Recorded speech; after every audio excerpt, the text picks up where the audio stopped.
Are you calling me a liar?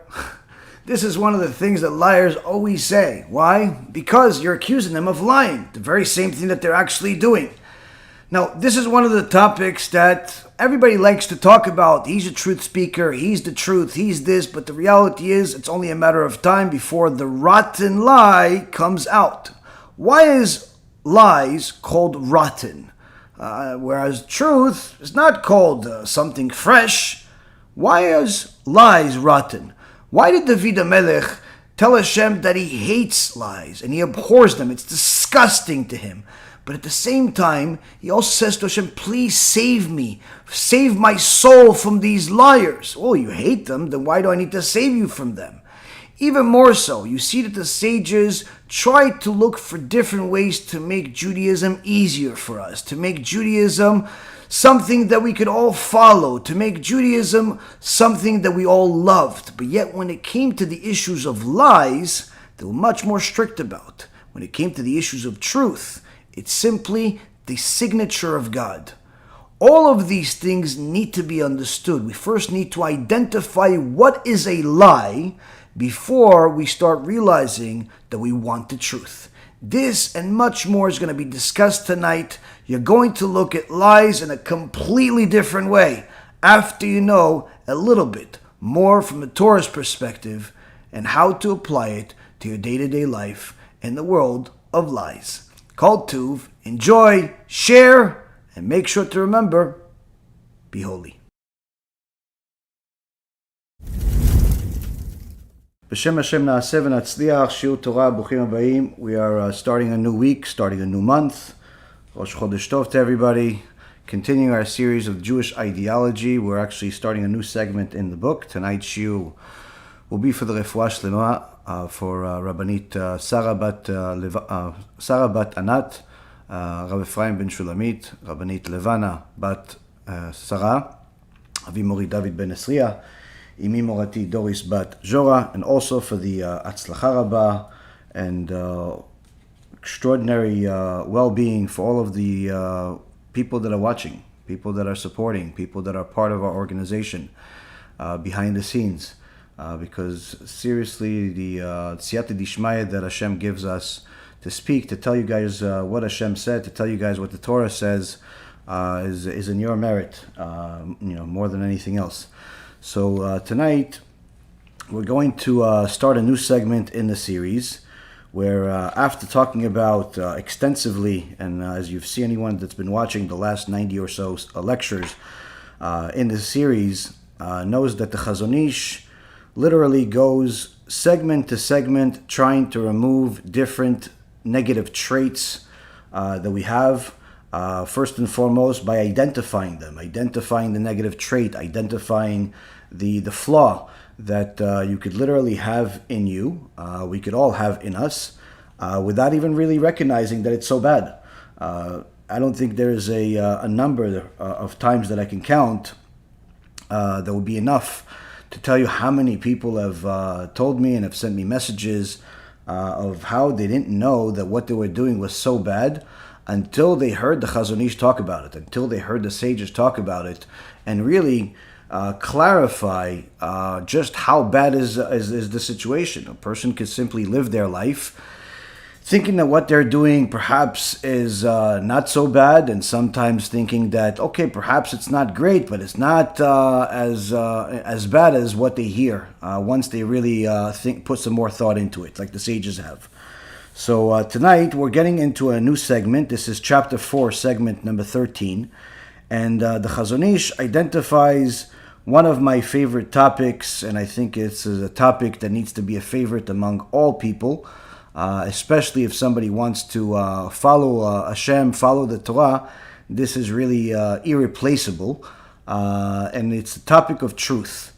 Everyone today claims to be a truth teller. Everyone today, in politics or in media, in religion, everyone claims to have the truth, but rarely do you ever hear people talk about the attribute of lies, simply the price you pay for lies.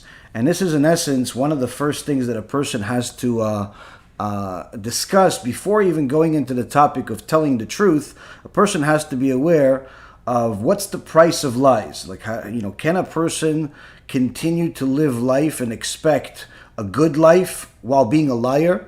Can a person simply ignore the fact that, some things that he says or she says is true, and some things that he says or she says is a little bit of a fib, a little bit of a lie? Can we afford to live a life of lies? That's in essence one of the things that we have to uncover before we even go into the topic of truth and really what is true. Where do you find truth? So the Chazon Ish begins by saying it's right to discuss the issue of the correct trait of truth versus the rotten trait of falsehood. For the sages were extremely stringent, in particular, about this matter. The depravity of falsehood is widespread, and the damage it causes is immense. So already the Chazon Ish is in essence telling us, first and foremost, you have to understand that there is not just a difference between truth and falsehood, whether truth is the right thing to do and falsehood is the wrong thing to do. Here he identifies by the choice of words that if you're saying the truth, you don't need to expect any award. You don't need to expect any credit. You're simply doing the right thing, the correct thing to do. On the other hand, a person that lives a life of falsehood, a person that even speaks falsehood just, once in a while, needs to know that the trait of falsehood is a rotten trait. And the sages were very stringent about this matter, and this is not something that you hear often. Many times people that are not familiar with Judaism and have not really, learned Torah, they think that, there are so many rules, it's too much stringency, not realizing that the laws that you're complaining about are the laws of God, the one that actually created the world. So if you have a problem with God, then perhaps you should stop taking the things that he gives you, like your air and your vision, your hearing, your ability to procreate, your ability to produce anything in life. You just, you give him back what he gives you, and you won't have to follow the rules.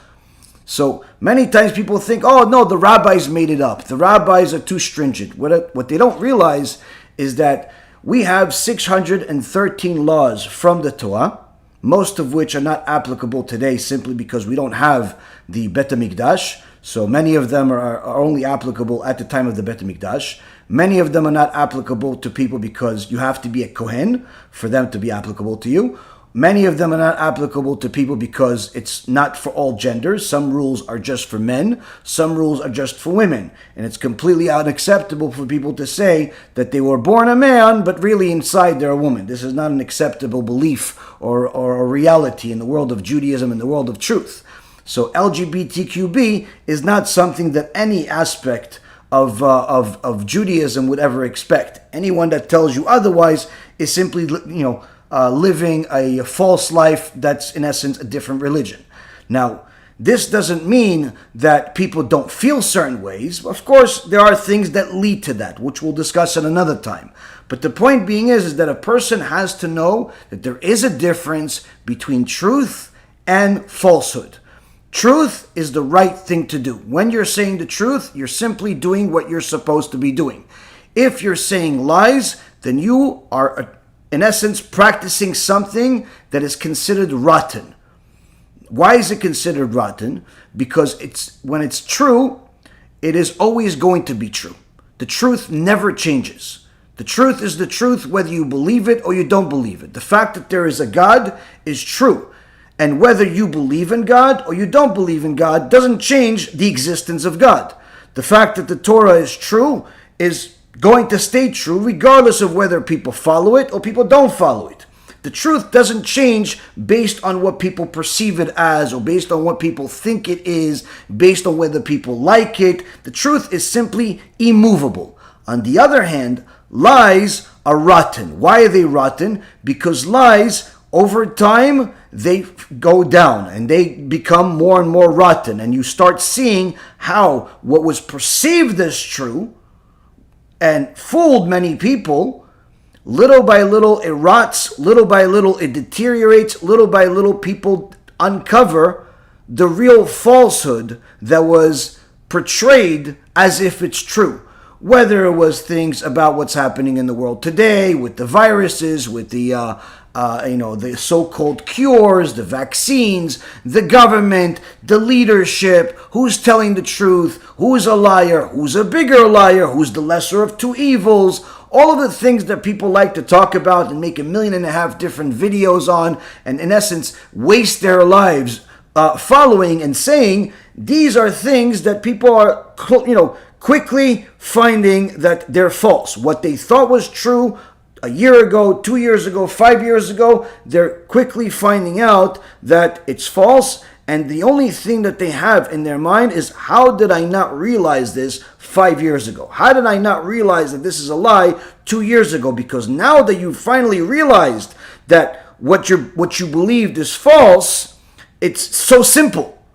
It's so simple. It's like, for example, somebody that has never seen the sky, and you tell him, listen, it's blue. He doesn't know what blue is. It's blue. It's somewhat similar to green. He has no idea what green is. Why? He's never seen the sky. He's never seen the colors. He's never seen anything. But once you show him what the color blue actually looks like, and he's able to see it, even if you try to manipulate it and try to change it and try to tell him, no, it's really red or it's really purple, it's impossible for him to believe you. Why? Because once you see the truth, it's immovable, it's irreplaceable, it's something that cannot change under any circumstance. Falsehood, on the other hand, is something that you can play with like putty.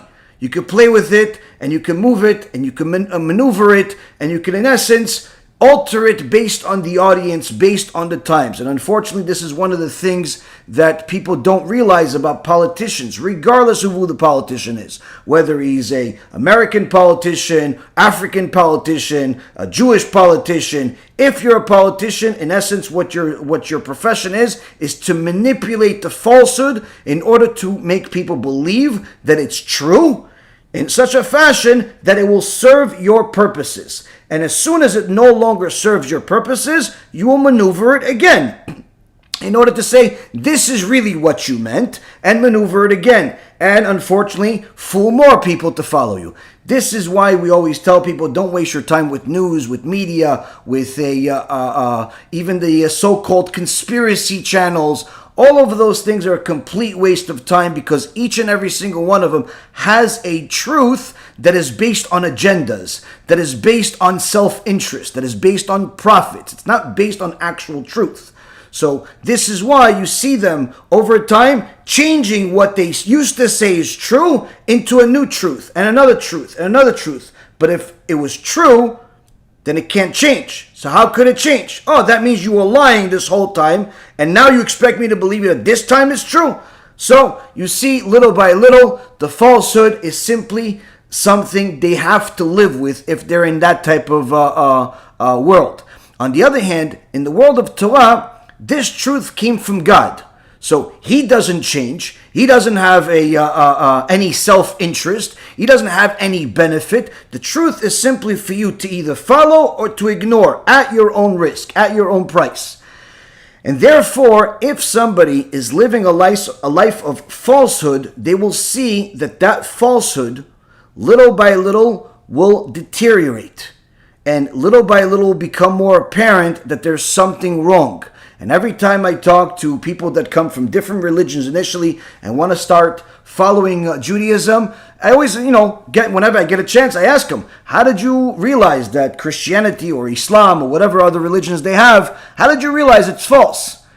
And they always tell me, well, you know what? I never really completely believed it. I never really completely followed it. I always had a question, but no one gave me an answer. So inside each and every single one of us is the spark of truth, is something that's yearning for the truth, is something that knows the truth. But unfortunately, if you don't take advantage of that inner trait that God gave you, you're going to be left with questions your whole life. You're going to be left with doubts your whole life, and you're going to be left with false beliefs your whole life.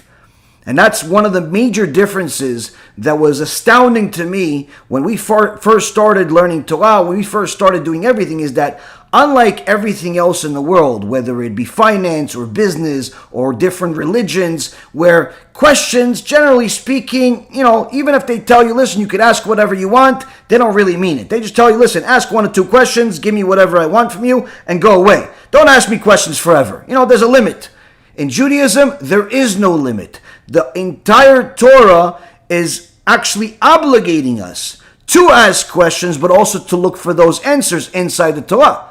Because if a person really wants to know the truth, they have to look for it. They can't just expect everything to be given to them on a silver platter. So the Torah tells us first and foremost that if you have something that's truly true, it will not change. It will not change over time. It will not change in different places. It will not change a circumstance. Falsehood, on the other hand, will rot. It will rot over time, and you will see this time and time again. Perhaps we'll speak about it more extensively later on, where you see certain people say something to people and make people believe that whatever they're saying is true, and then later on, they start changing what they used to say. And when someone questions them about what they said, either they say, well, this is really what I meant. Or they say, are you sure that I said that? Are you calling me a liar? And they make the person feel guilty. Are you calling me with my position, with my power, and with my popularity a liar? Are you questioning me? As if putting the onus on you, as if, how could you possibly call me a liar? How could you possibly question me altogether?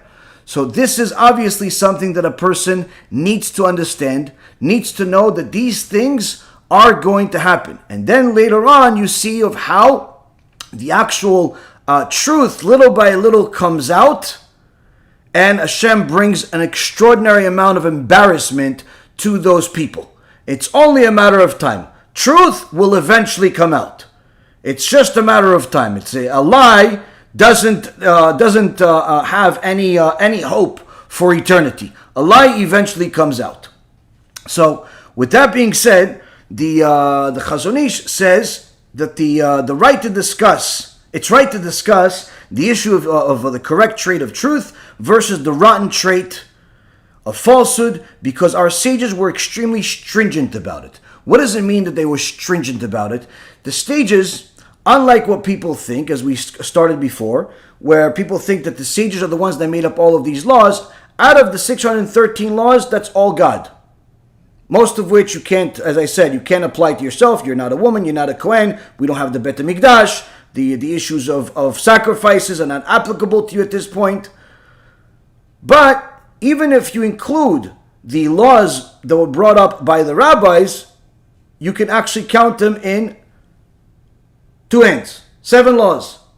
That's what the sages brought. And those laws actually happen to be the ones that people love the most. Laws like the holiday of Purim, the holiday of Chanukah. These things are beloved by everybody. Even secular people love those holidays. So when people don't know what the truth is, they can easily attack the truth, thinking that the truth is a lie. So it's important for a person to know that if you're going to say that the sages are stringent, first and foremost, identify who said it, why they said it, where their source is, and why you think this is so stringent. Because generally speaking, the sages were not stringent. The sages were the opposite. The sages were constantly looking for ways to help the public either fulfill the mitzvot even better, in an easier fashion, to make them more, not just relevant, but more easier to practice. And also, aside from that, they were constantly looking for ways to minimize the sin. This is also one of the reasons why we have the law of Muktzeh that the sages implemented. The law of Muktzeh is one of the things we have on Shabbat, where the sages know that if somebody violates one of the 39 melachot of Shabbat that the Torah commands, then it's a death penalty. Now, even though we don't have a Sanhedrin anymore, there's the Gemara in the Yerushalmi and also in the Bavli, in multiple places, in Masechet Sanhedrin and other places, discusses of how even though there's no longer a Sanhedrin that kills people that violate Shabbat or practice idolatry and so on, God obviously still implements these things. In his own way, in his own timing. He doesn't kill somebody as soon as the guy smokes a cigarette on Shabbat or drives on Shabbat, because that would eliminate free choice. If every time a person, a Jewish person turned on the car on Shabbat, the car would blow up, this obviously would eliminate free choice, because as soon as the public saw the second or third guy blow up on Shabbat, obviously nobody would even move out of their house. So he has to eliminate he has to allow free choice to be practiced in the world, but at the same token, many times you see people die younger than what the so-called average death rate is. They say in America, the age, the lifetime for a person is rising. People are living longer and longer. It's somewhere in the 70s. But the truth is, the longer you live, the older you get, the more you get to know more people that die much, much younger than 70 or 75 or 80 years old. In fact, most of the people that you will know in your life will die much younger than that. They may die, chas v'shalom, when they're kids. They may die when they're teenagers. They may die in their 20s and 30s. All types of sicknesses, accidents, tragedies of all kinds. And literally, the older you get, the more you get to know more people that die. I know a bunch of people that died from just simply my high school class. And you couldn't believe, wow, I can't believe so many people died in our class. I mean, there are 20, 25, 30, 35, all types of ages, and you can't believe how many people die. So why does this happen if the so-called average death rate is 70 and 80 years old? What is all of this happening? Because in reality, regardless of all the statistics and the studies that people like to do, God is the only one that controls life and death. And this is also an answer to all of those people that think that science will somehow one day discover a way for you to live forever, a way for you to live until you're 1,000 years old by putting your consciousness in some computer. This is all mumbo-jumbo nonsense. The only one that controls death is the one that controls life. You're here because he puts you here, and you'll be removed from here when he decides to remove you from here. This is one of the things that a person needs to know, is a fact that's part of the truth. Anyone that thinks otherwise is simply living an imaginary life. In so many words, a lie. So the sages will constantly look for ways to try to protect the Jewish people. So they knew that the truth is, HaShem will kill somebody at some point or another if they do not fulfill this truth. He'll give them a time, he'll give them chances, he'll give them opportunities, whether he'll send them a nice video called Hashem Took Back His Millions, or USB, or a nice YouTube link, or invite them to a lecture, or Hashem will do all types of things to get somebody's attention. But after a person rejects the truth multiple times, Hashem simply removes that person from the world. Whether it's through a car accident or a sickness or whatever it is, Hashem has no end to the types of ways that he can do it. The Gemara says there are over 900 ways that a person can die. And it actually lists many of them.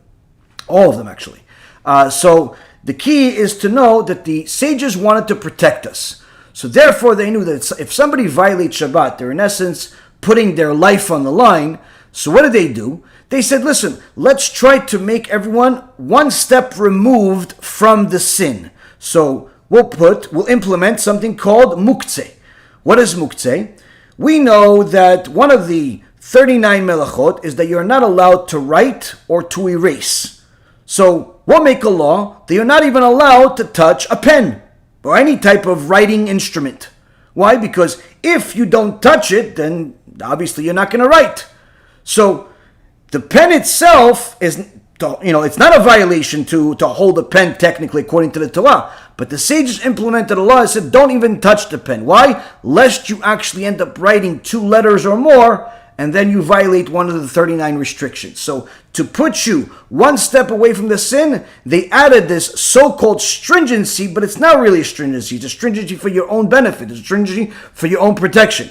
So this statement by the Chazon Ish, where he says that the sages were very stringent and particular about the matters of truth and the matters of lies, is an exceptional statement. Why? Because generally speaking, they weren't stringent.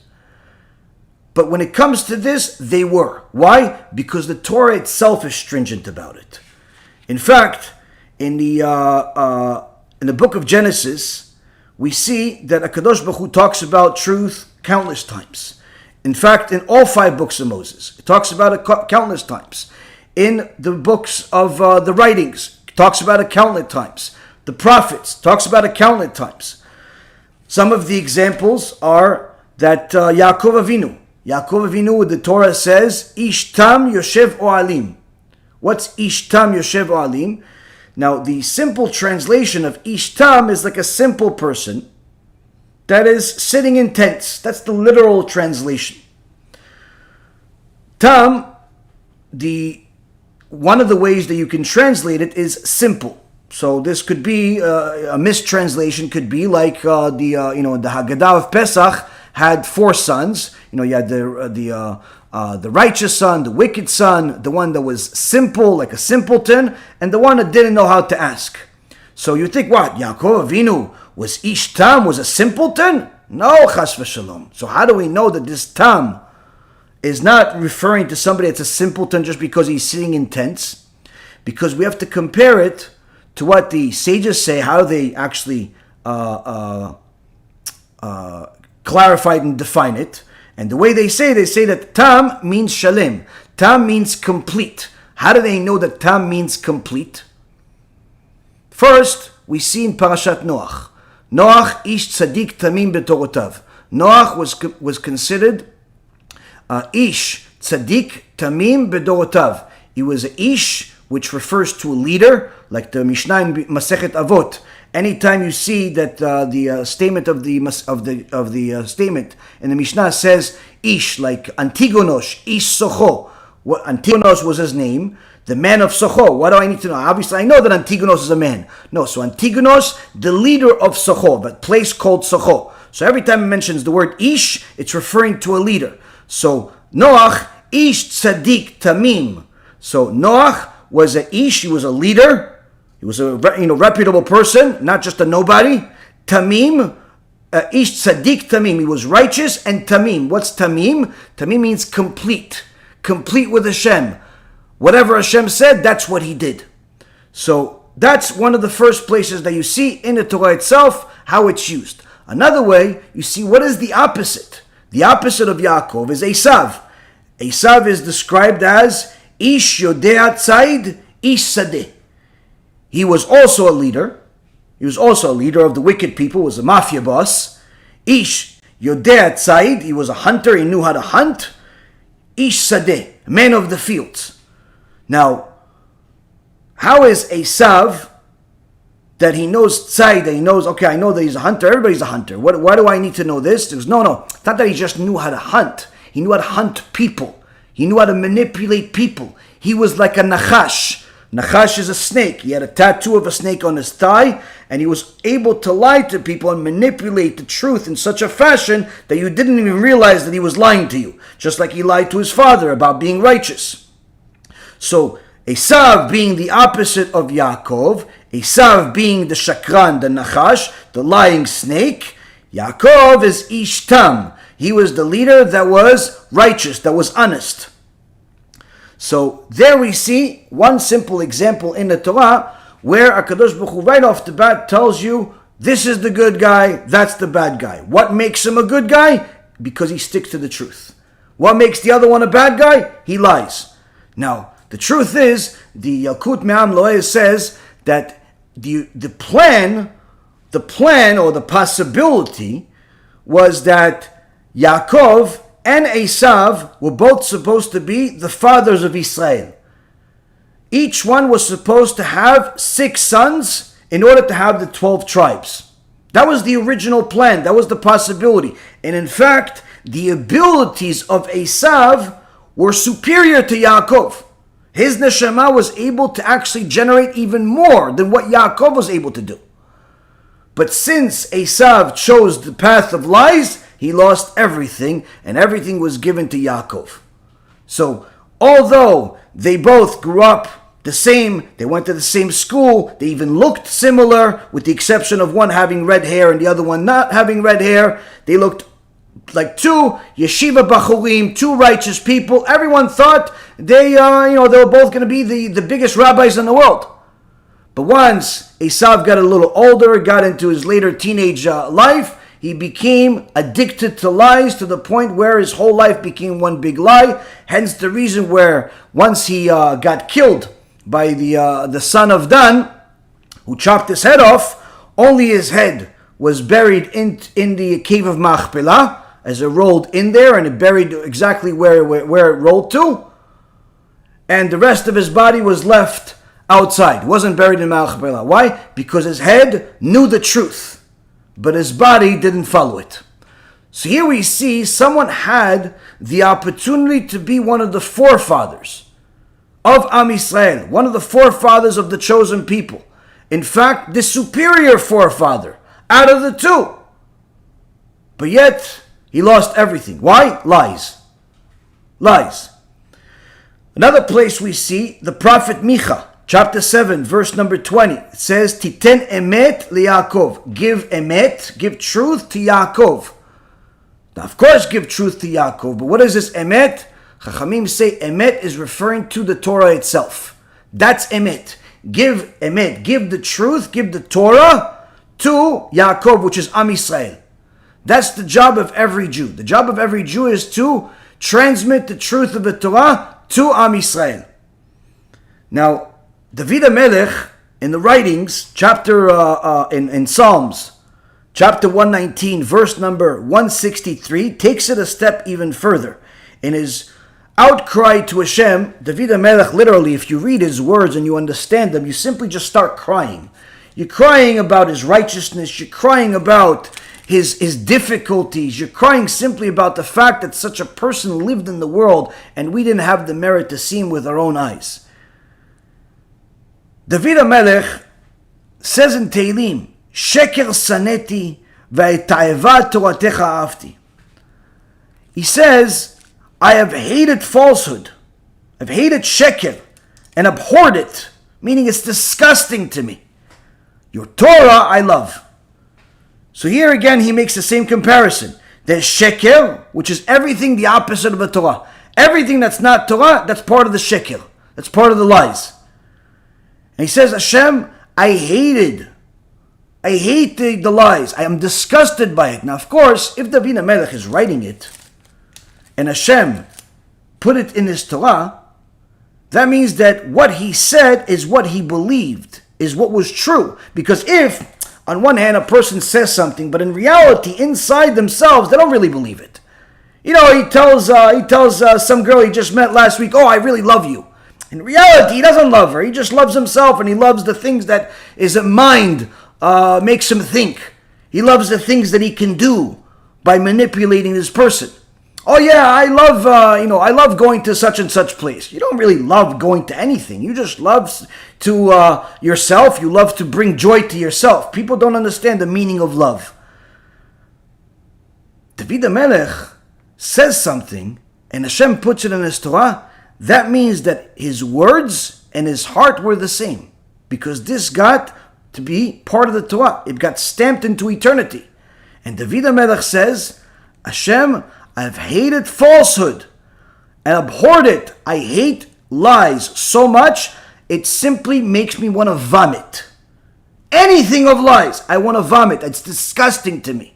Just like you'd be disgusted by seeing any type of, dead animal on the street, or something filthy, or a garbage pail, whatever you think is disgusting. When you think of the word disgusting, you get something of a visual. David HaMelech says, I see lies the same way. But Torah I love. Why? Torah is true. Torah is true. Later on, in the next Psalm, 120, David HaMelech says, Adonai atzila nafshi misafat sheker milashon remiyah. Hashem, rescue my soul from lying lips, from a deceitful tongue. Here now, after telling Hashem how much he hates lies, David HaMelech pleads with Hashem, literally crying to HaKadosh Baruch Hu, and says, Hashem, I need your help. I can't do this by myself. There are so many liars in this world that pretend to be honest. So many people that claim to be honest leaders, honest religious leaders, honest political leaders, honest business leaders, whatever, all types of people. They're such liars, it's simply impossible to keep count.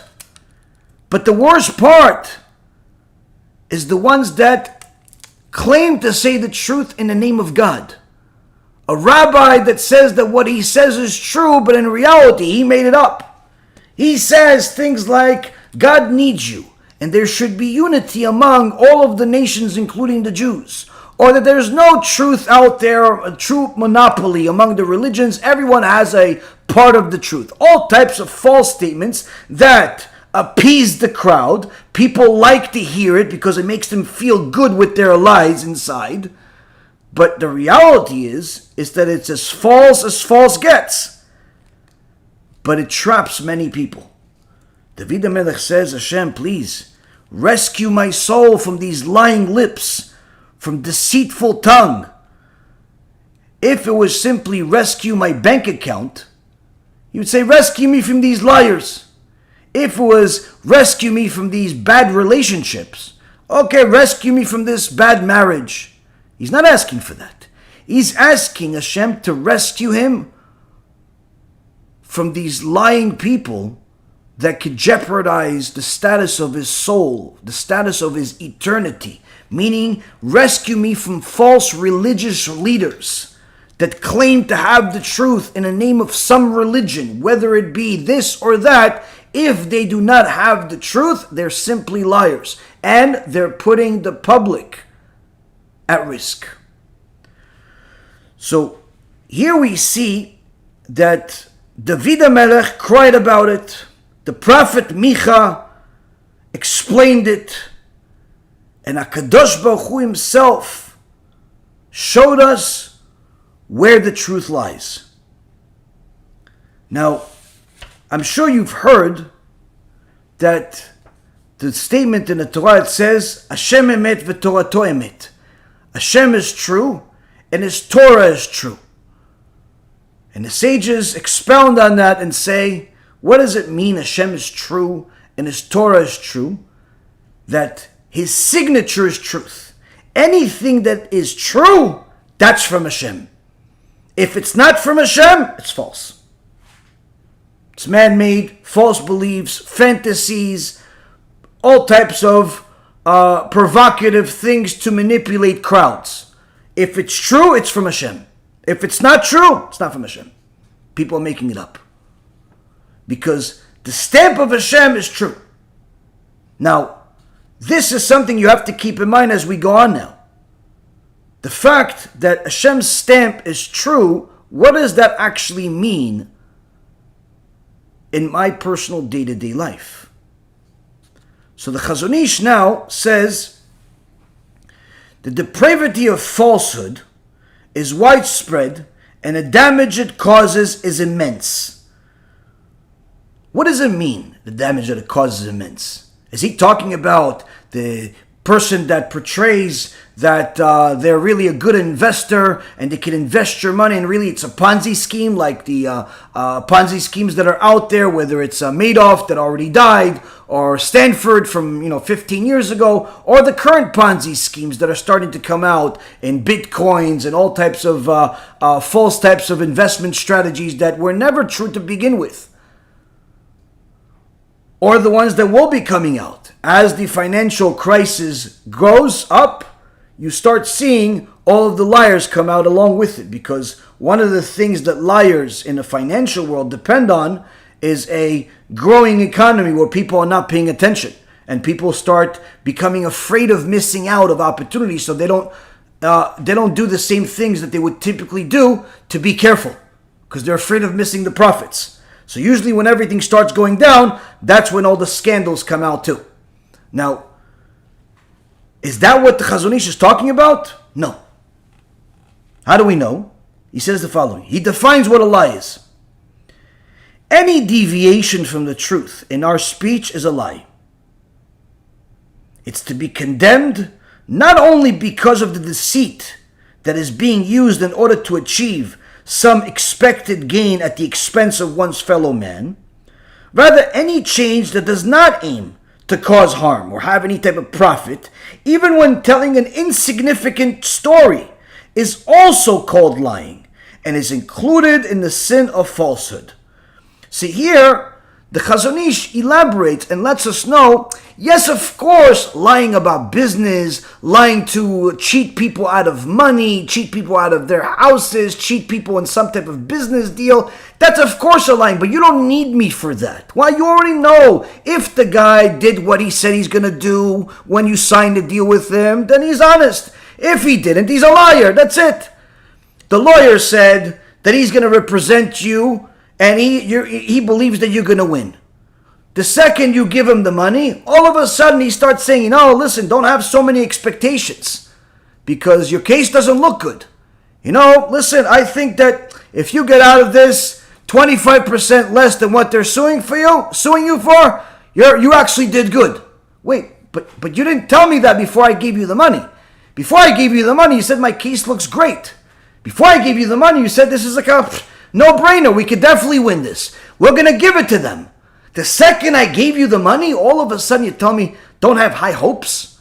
Don't expect much? What happened to all the optimism? What happened to all the certainty? You know what happened? One was a version of the truth that makes sales, that convinces and manipulates people. And the other one is simply saying, listen, I already got what I want. Why do I need to work hard for it anymore? I'm just going to do whatever I can to get this over with as soon as possible, even if that means it's at your detriment, at your loss. So it's important for a person to know that when it comes down to dealing with business, unfortunately, many times you're going to find out who the liar is a little bit too late. A little bit too late. The doctor that tells you, yeah, sure, I can take care of this 1, 2, 3, come on Tuesday at 10 o'clock, I'll take you right away.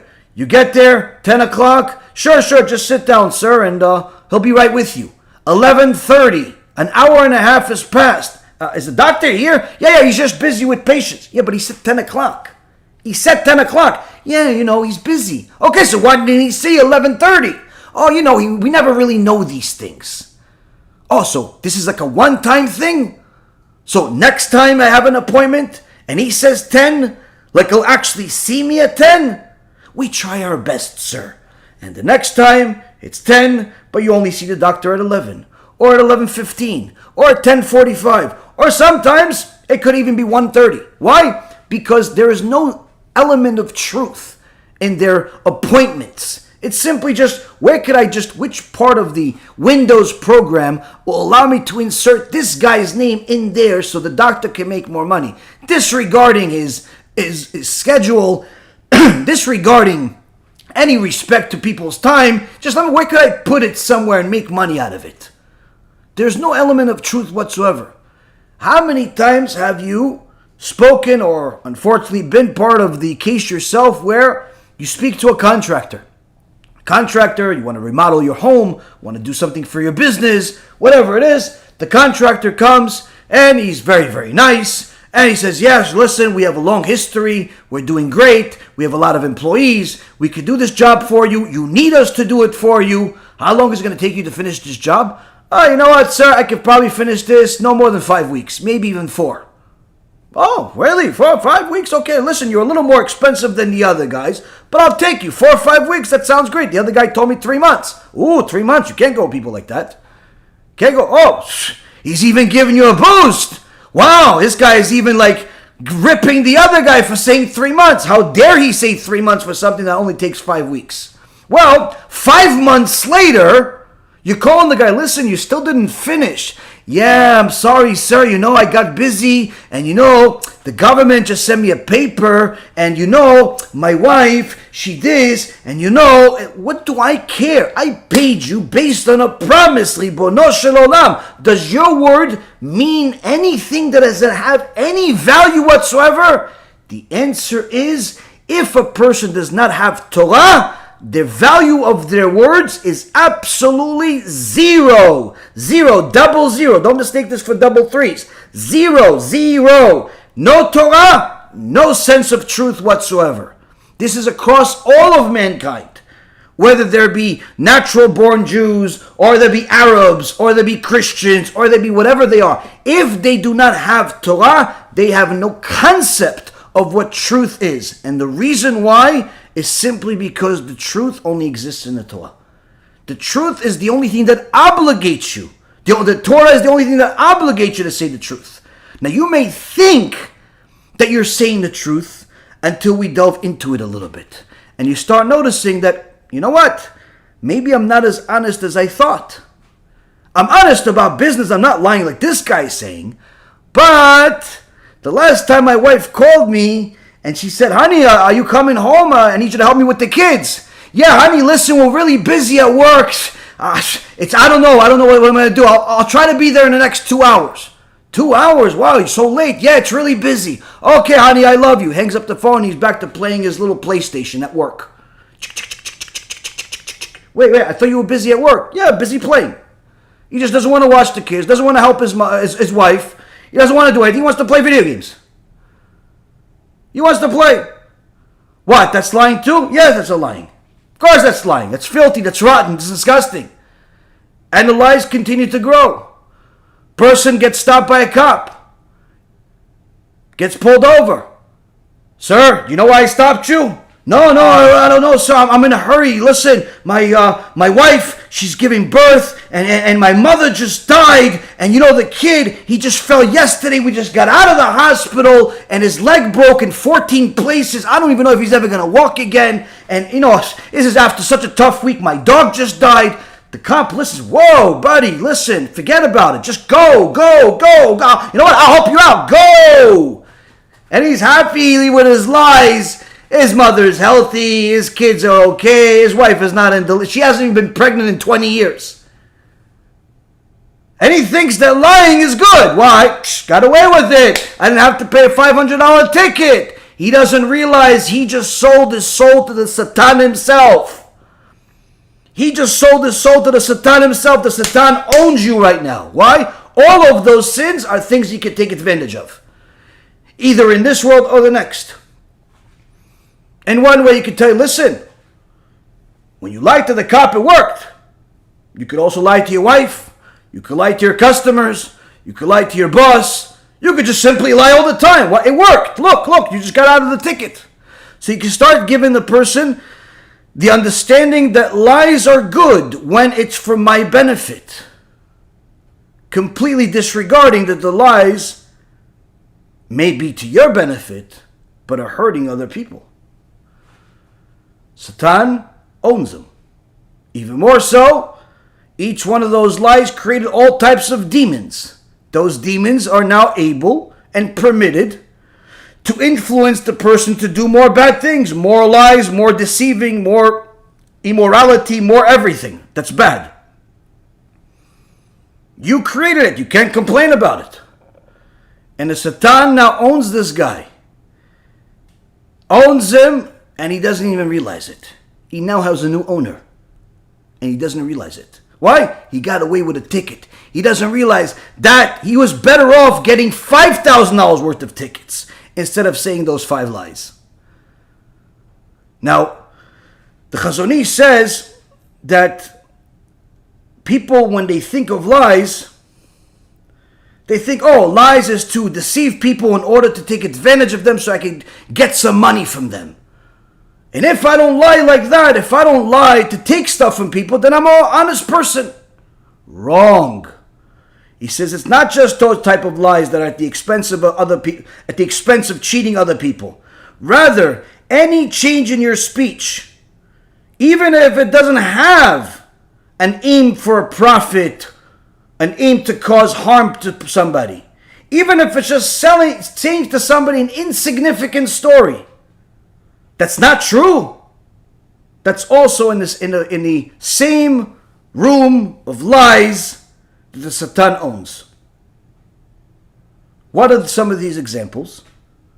Now, the cop story was kind of a mix of both. But there are other lies that people say all the time. A guy takes off of work for a couple of days. He doesn't feel good. He had a tummy ache. He gets back to work. He's this hotshot broker or realtor or whatever he is, lawyer. He doesn't want to tell his coworkers, my tummy hurts, my mom was making me soup. No, what does he want to say? Hey, where you been? No, listen, I just had a long weekend. Long weekend? What'd you do? Play video games? Nah, come on, me video game? No, I went to the islands. Where? Islands? Yeah, no, I took a couple of family members just to give them a good time. We went to the islands, we had a good time, we, hung out by the beach. And he makes up this whole fantasy story that never happened. Why? He figures it doesn't hurt them to think that I went on vacation. It doesn't hurt them to think that I have this lavish lifestyle. Maybe they'll like me more. Maybe they'll, maybe it'll make them happy that I had a good time. And he thinks this simple lie is not a big deal. I used to have a guy like this in my office. And this guy was such a pathetic, chronic liar, like he simply did not even know that he was lying anymore.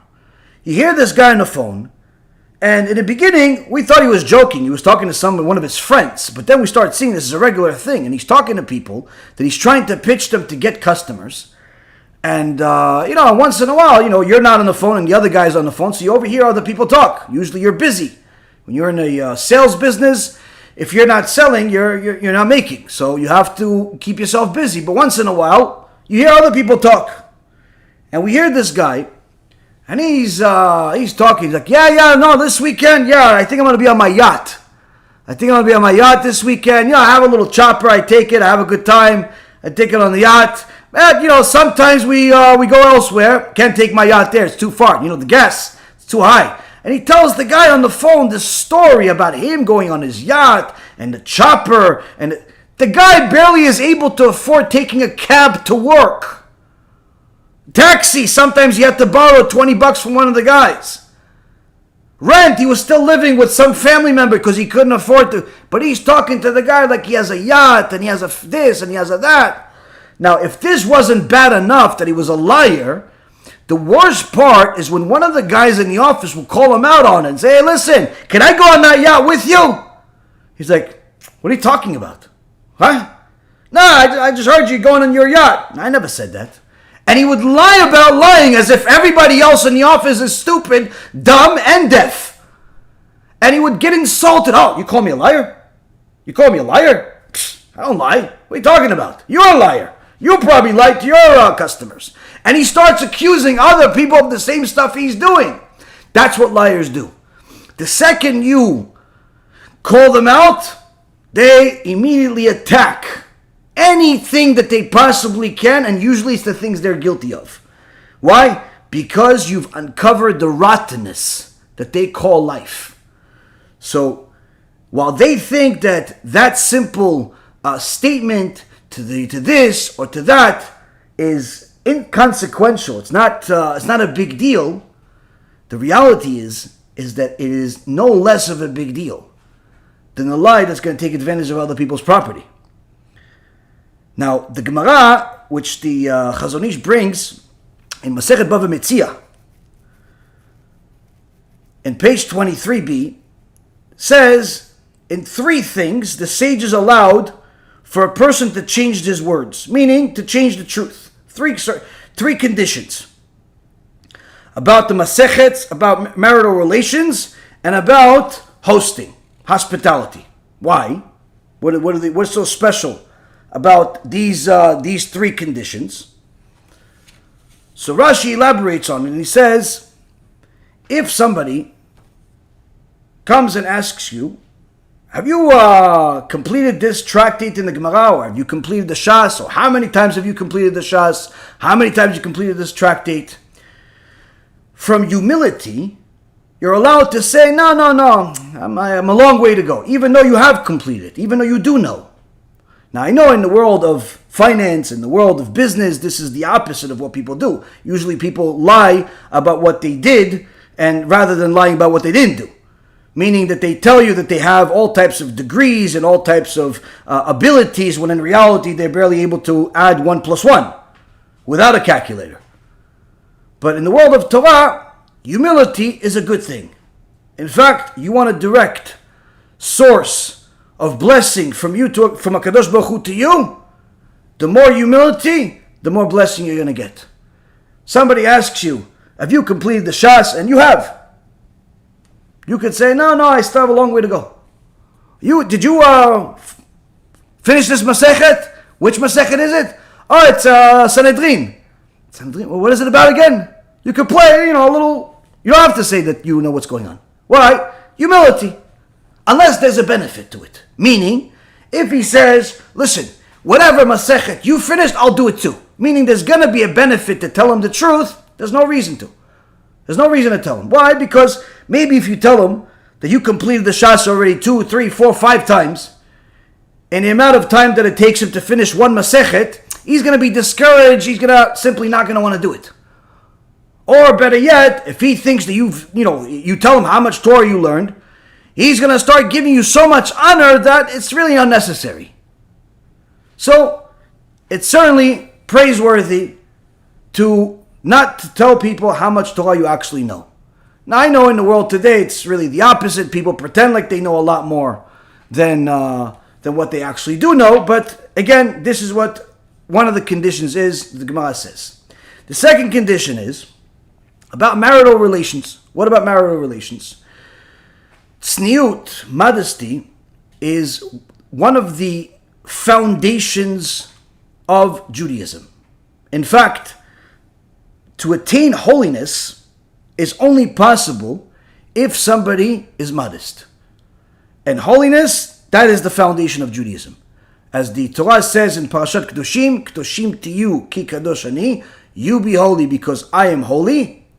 So, what is holiness? The Torah explains to us, the commentators, Ramban, Rashi, that's holiness is modesty.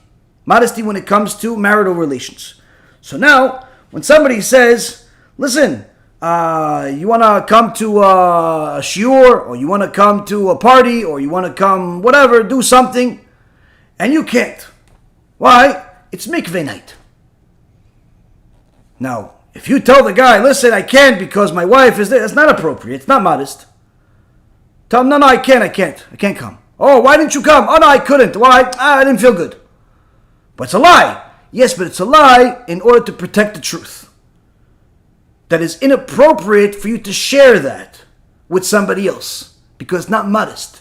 Because it'll bring embarrassment to your spouse. And certainly, it can bring bad thoughts to this person that you're telling it to. Never tell anybody about what goes on behind closed doors between you and your spouse.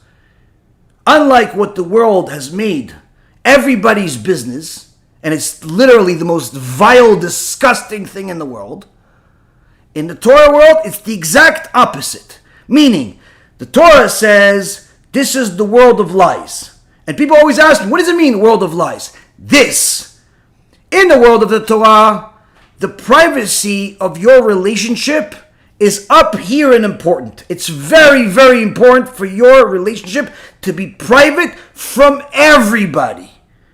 From your family, from your friends, from your co-workers, from society at large. No one should know about what happens behind closed doors between you and your spouse. No one should know about any of that unless they are somebody that is directly related that's going to help you. Meaning you're going to your rabbi or some type of professional that is there to help you in some difficulty that you have. Other than that, and even that has to be taken with a grain of salt, you have to only go to specific people, no one is allowed to know anything. In fact, even when a woman gets pregnant, the worst thing she can do is publicize it to the world. Oh, we're expecting. Worst thing in the world you can do. Why? First of all, it's not modest. That's first of all. Why? People think, pregnancy, because, yeah. All the garbage that goes, the manure that goes into people's minds. Why would you want that? That's number one. Number two, it brings evil eye. Why? All the people that either don't have kids or simply are jealous for different reasons or simply have evil. Look, they have so many. What do you care? Well, you have to pay for it. People all over, they like to count other people's money, other people's responsibility. Oh, how does he pay for all of that? What do you care? Did I ask you for any money? Did I ask you for loans? And that's the problem. Advertising those things is a terrible idea. Now, people in media say, wait, but I can tell my mother, right? But I can tell my sister, right? But I can tell my best friend, right? Because we're BFFs since we were like 3 years old. But I can tell also my coworker. And before you know it, these shares, I'm not going to tell everybody. I'm just going to tell 57,000 people on YouTube. Like, no, it's not a good idea. But of course, when do you tell? When simple, you have no choice. Why? Because they see it for themselves. The body has changed.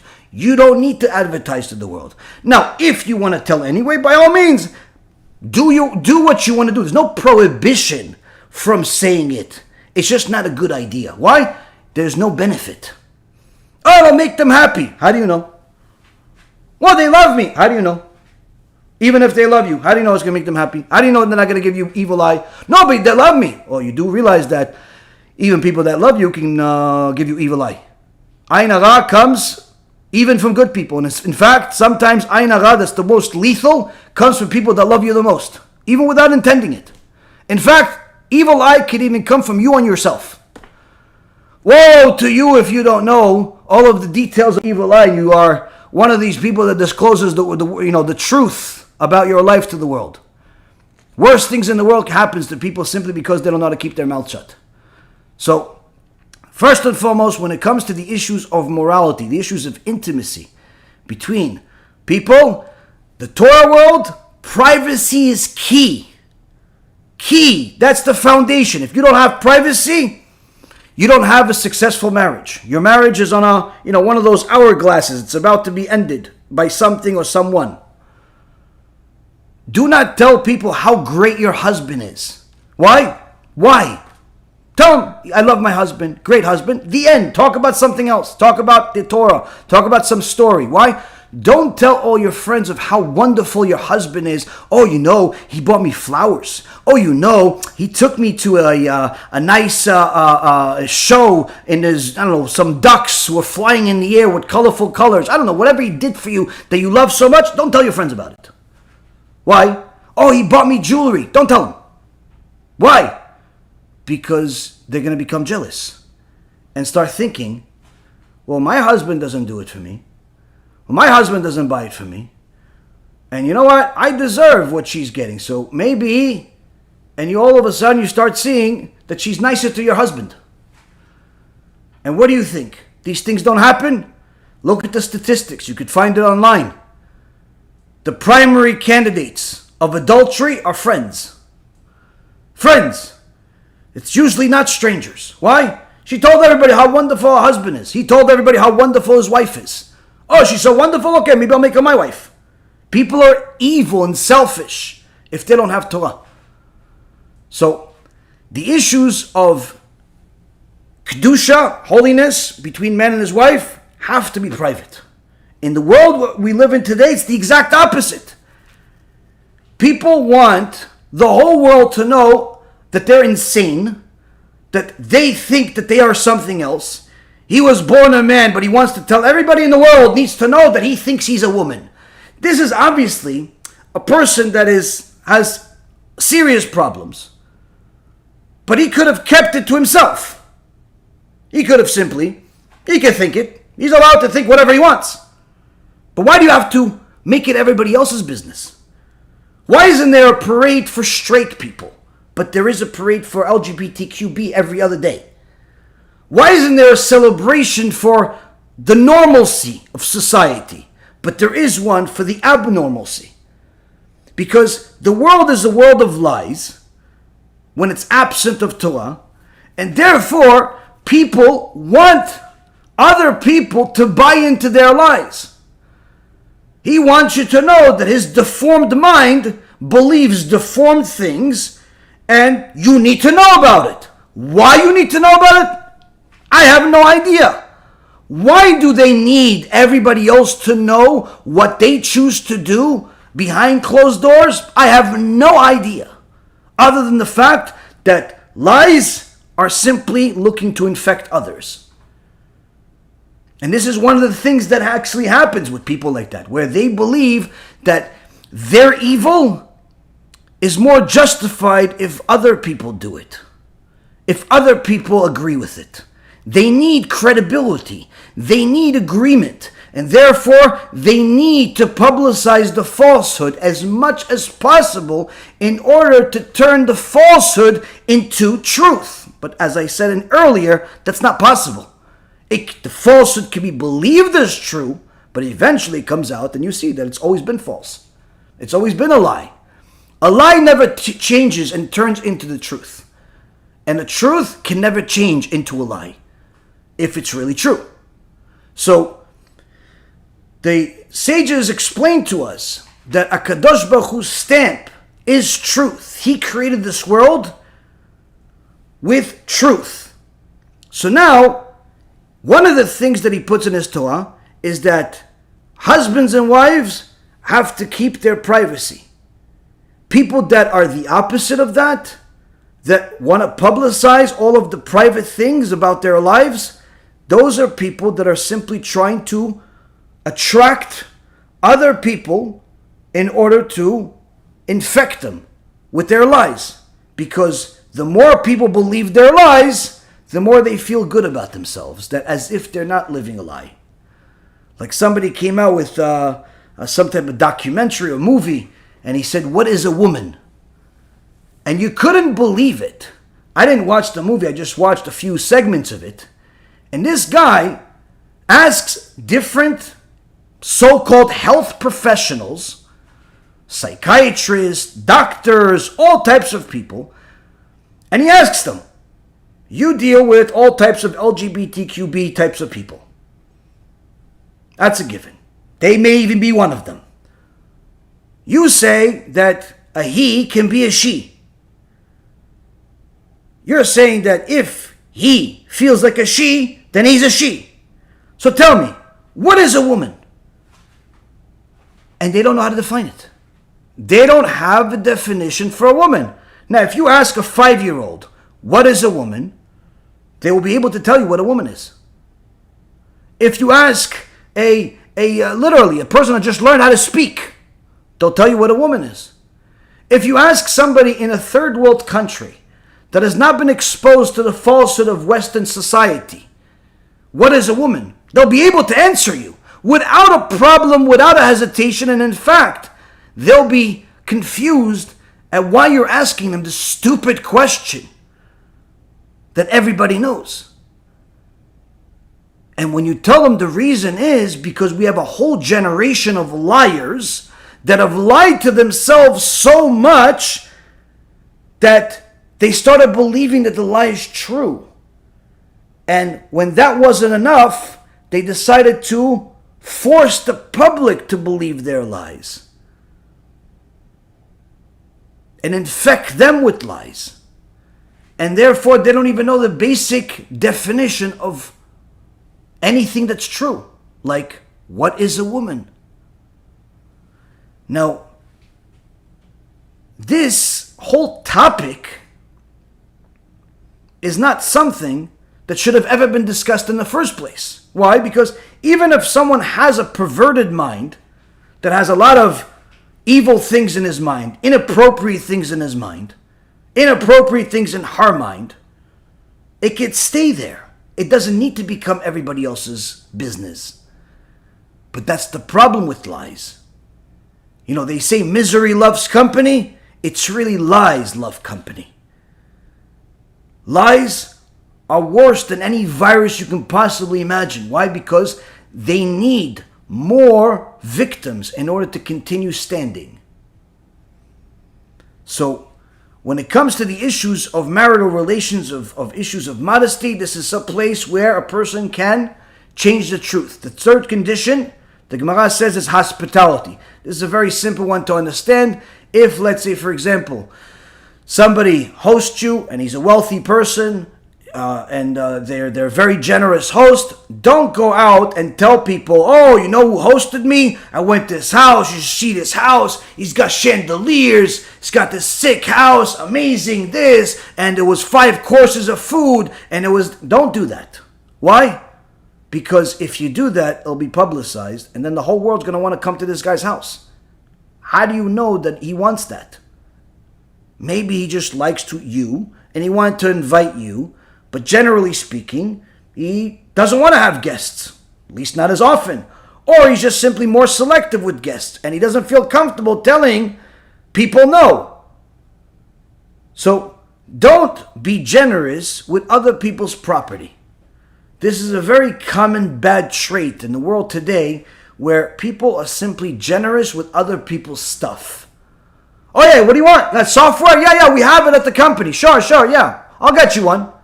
Wait, you're going to buy it? No, but the company has it. Well, the company bought it for your friend or the company bought it for employees? Well, yeah, I mean, they're a big company. They have, what's the big deal? The big deal is that even if it's $2, the company used the $2 for the company, not for you to be generous with your friends and family. This is not like a family friends plan. Don't use the company car and the company petty cash and the company vacation and the company material and everything for your personal generosity. It's not for that. That's called stealing. But unfortunately today, this is one of the main things people use company stuff for. I remember when we moved offices. We moved offices a couple of times. We had to remodel a few times. And every time we'd move, or we remodel, or we change furniture, we'd have to go into people's desks. Some people that weren't with us anymore, some people that were still there, whatever it is. And every time we went into people's desks, or they emptied out their desks, literally you would see like $200-300 worth of like company stuff. That, pens and paper and all types of, all types of stuff that, company office material. That they just simply decided to make their drawer their own personal storage unit, but it's unused. So you're buying, $100 worth of pens, and you figure, okay, this $100 worth of pens is it's gonna last us, like 5 years because there's 10 of us, 20 of us. Each guy gets, 2 pens, 3 pens, finished, that's it. A week later, the pens are gone. What do people eat the pens today? Anybody have a pen? No, nothing, no pen. No pen, you should get some pens. I just got pens. Really? I didn't see it. Okay, get another $100 worth of pens. A month later, anybody got a pen? No, I was actually looking for one myself. I don't know, pen. You got to get some pens, guy. Listen, you're the boss. You got to get some pens. Ribono Shalom, whereas people are eating. Is there a pen thief? Is there a pen thief in the building? You start looking around in the offices. Who's stealing my pens? It's not my pen. No, that has your company logo on it. But it's like, I had a pen just like that. You start looking at place, where's the pen? Who's eating the pens? Then finally you change furniture or you move. And you open a drawer and you see this guy has literally $300 worth of pens in his drawer. And it's like, what? What do you do with these pens? I don't know. I don't know how they got there. I don't know. I don't know what happened. I don't know. And then you see the guy next to him. You open his drawer. He's got $400 worth of pens. What's going on? What are you guys fighting with pens against each other? You selling it in the black market? Where do all these pens come from? And it's not just staplers and pens and all types of stuff. Why? Generosity with other people's stuff. This is very common. One of the worst things that people do in business is generosity with company time. The company tells you, listen, you have a certain amount of time to work, certain amount of time to do this, to do that, and people simply take advantage of it. They steal from companies, they steal time from companies, and you will have to pay for every single one of those things. Every one of those things, they're all considered part of the world of lies, part of the world of stealing, part of the world of sins. And a person that's not careful to the extent where they simply don't consider any of it as even a problem, and if the company is particular about it, you have a very serious problem. And this is something that's very common in business owners. You have to be careful. So now back to our issue at hand. The Chazon Ish says, we see that these things were allowed, meaning the three things, the three exceptions, where you're allowed to change the truth. You're allowed to change the truth for hospitality, you're allowed to change the truth for the issues of modesty, and you're allowed to change the truth for the issues of knowledge, not to show that you're such a big chacham. for the issues of, for the matters of humility. And he says, we see that these things were allowed only because telling the truth in such cases has an aspect of disgracing someone, either the person himself or someone else. Telling about what happens between you and your spouse is certainly going to bring embarrassment. If you have a normal spouse, it'll bring embarrassment to you or them or both of you. Telling about somebody about the hospitality, how lavish their house is certainly not going to be something that makes normal people happy. It could bring embarrassment to them that you tell people how glamorous their hospitality is. And certainly a person that really has Torah knowledge would be embarrassed if people think that he's such a giant. Like, real Talmidei Chachamim don't like when people call them a giant and a Gaon and a this and a that. All of these things, they don't like it. In fact, there's many stories about sages of how they literally would whisper to themselves that everything people are saying about them is a lie.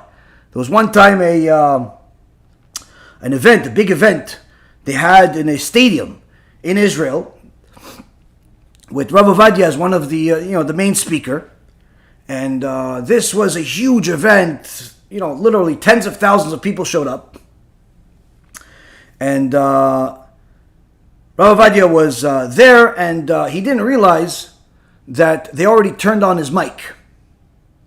So when he was coming, he was out there, and everybody's like, yelling out his name and celebrating him, the Gaon, the this, the that.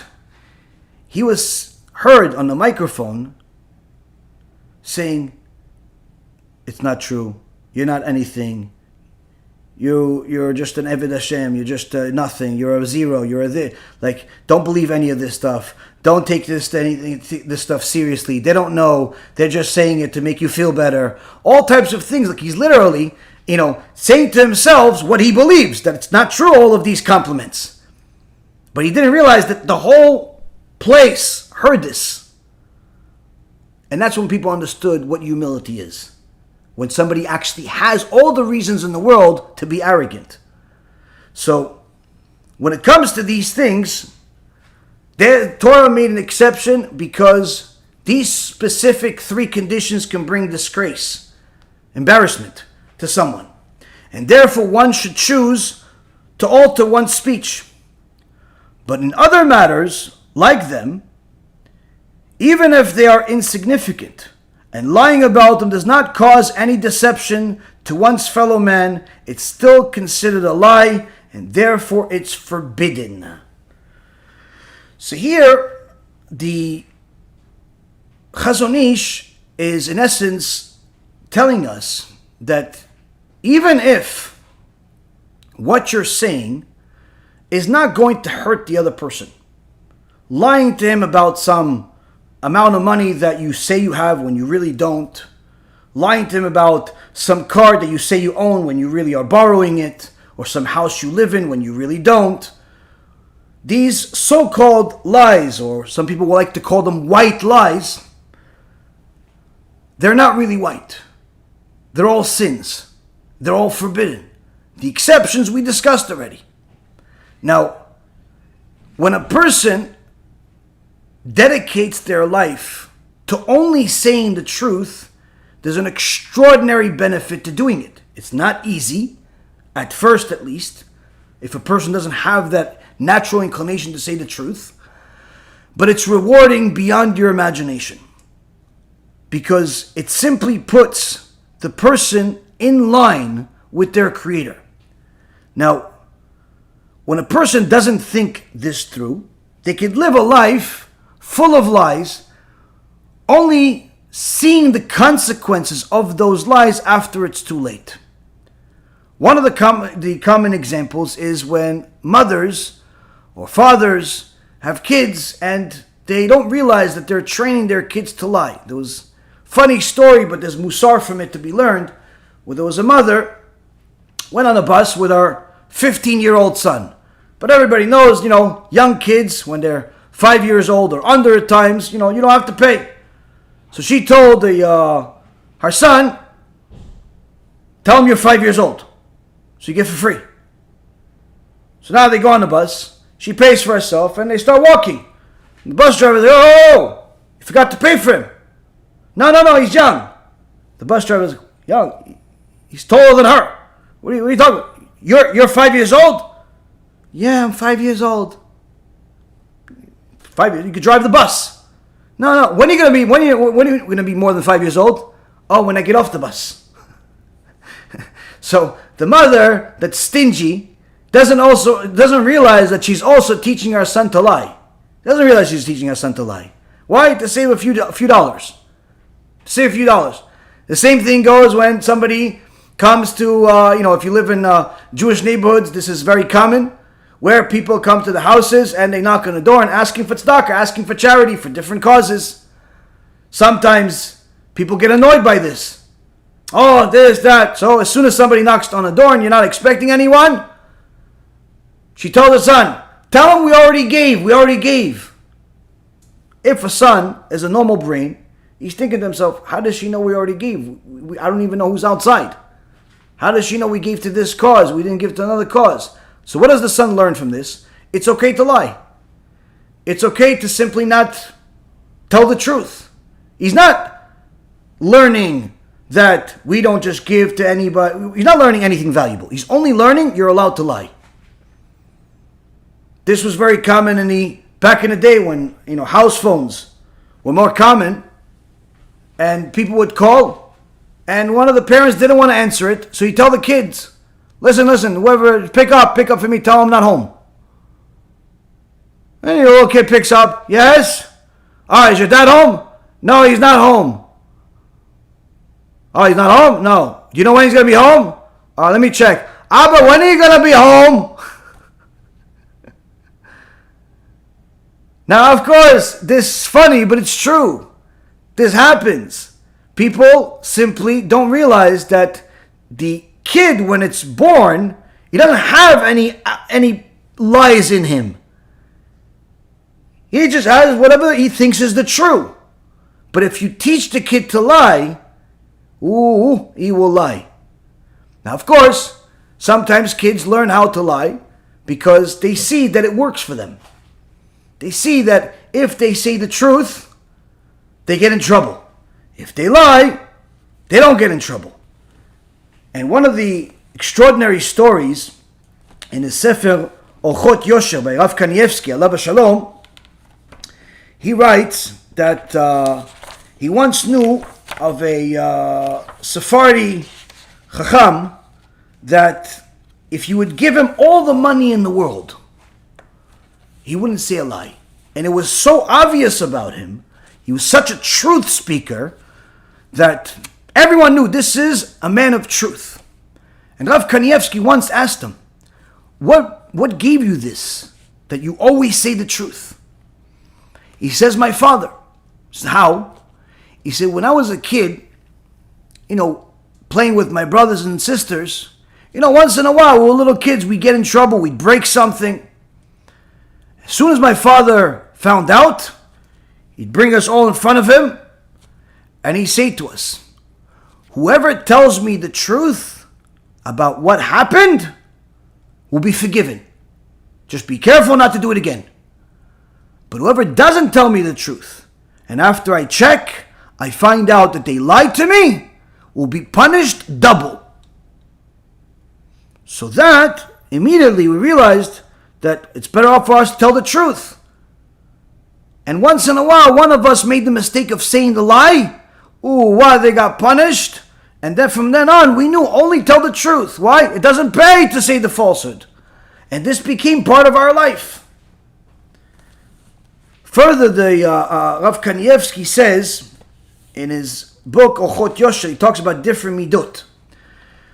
The first midah he talks about is the midat ha'emet, the trait of truth. And he says that a person who speaks the truth will succeed in avoiding all sins. Just like the Midrash, Mea Shiloach, Otzar Midrashim, page 296 says, those who speak truth never stumble into sin. So already we see that a person that makes the truth first nature, already it helps them with everything else in life. Because sins, all of them, are part of falsehood. They're part of the lies. The lies of the Satan that entices you to do something making you think that it's good, when in reality it's bad for you. A woman thinks that the Satan is telling her the truth when he tells her to be not modest. She thinks that she will look more beautiful if she has less clothes. She thinks that people will like her more if she's not modest. The Satan lies to her to make her think that she should become public property just like the garbage pail. She doesn't realize that the most beautiful, respectable women on the planet are modest. The ones you want to marry are modest. The ones that are garbage pail for public use are not modest. But the Satan fools women to make them think that not to be modest, that's the good thing. And he does the same exact thing with everything else. All of the sins are part of falsehood. So when a person makes it their first nature to always say the truth, automatically it makes them more inclined to also do things that are truthful. Why? Because if you always say the truth, to do something that's part of falsehood, to make a sin, doesn't make sense anymore. It contradicts your speech. No one wants to contradict himself. Further, Rav Kanievsky brings the Sefer Hasidim. Sefer Hasidim written about 600 years ago or so. And he says it teaches that if a person speaks the truth and has no desire to contemplate falsehood or to lie, then all of his thoughts and the words that he speaks come true. Even when he doesn't intend them as commands or as directions, because the Torah writes in the book of Job chapter 22 verse 28, you would utter a decree and it would be done. And it follows that if one is careful never to lie, all the blessings that he gives to people will come true. Just as he is careful not to lie, so too heaven watches over him and ensures that everything he says turns out to be true and is fulfilled. This is one of the reasons why people go to tzaddikim to ask for blessings, because tzaddikim, by their nature, they only tell the truth. And this is also why their blessings become fulfilled. Since they only tell the truth, HaShem makes sure that whatever comes out of their mouth remains to be true. So if they bless you to have a child, they bless you to find a zivug, they bless you for whatever it is they bless you with, HaShem ensures that those words come true. And there's no end to the times of people telling stories about different righteous people that they went through, especially people that were people of truth and asked for blessings, and those blessings came true. Those blessings came true. Only problem is sometimes people don't really believe in the blessings. They believe, I'll take the blessing, but in reality, I'll also get some, help from the medical world. Or I'll do this. Or, they believe in if the blessing comes out, good. If not, let me get a backup plan. That's not really believing the blessing. You have to believe in the blessing itself. There was two couples went to Rav Ovadia, alav shalom, and both of them were in need of having kids. They both wanted to have kids, and Rav Ovadia gave both of them a blessing. A year later, both couples came back. One, happy, smiley, came to invite the rabbi to the Brit Milah of the son that they had. Happily blessed after the blessing of the rabbi. Their friends were not so happy. In fact, their friends were very upset. They thought the rabbi didn't really bless them. He said, Rabbi, how come only you blessed them? He said, no, I blessed both of you. He said, yeah, but look, they have a kid and we don't have a kid. Ovadia says to them, okay, let's see. He asks the first couple that had the kid, he says, after I blessed you, what did you do that day? They said, honestly, Kvod Rav, as soon as we left here, once we got the blessing from the rabbi, we were sure we're going to have a kid. So we went to the stores and we started looking at furniture for the new baby that's going to come. The crib, the pillows, little clothing. We try to figure out what clothes could be good for either a boy or a girl. The unisex colors. And we started shopping, started buying stuff. And what about you? What did you do after you got the blessing? And the second couple says, well, to be honest with you, Kod Rav, we tried having kids for a few years and nothing happened. And after we came here, we figured we're going to come with our friends to ask for a blessing. But after we got the blessing, we didn't go shopping. We went to get a second opinion. We went to a doctor again. And we told the doctor, well, what do you think about the rabbi's blessing? You think it's going to work? Or do you think we need to get certain treatment? And the doctor says, listen, I don't believe in that stuff. So you're probably going to have to get some treatment. So, we started looking more into the treatment. He says, that's exactly the point.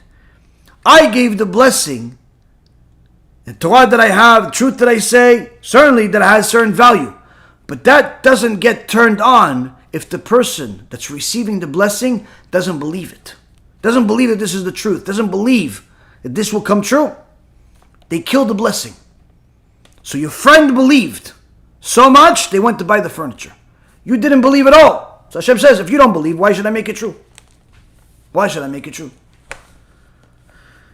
You see, Rabotai, the person that learns Torah, learns about the sages, learns about their behavior, and sees how every piece fits.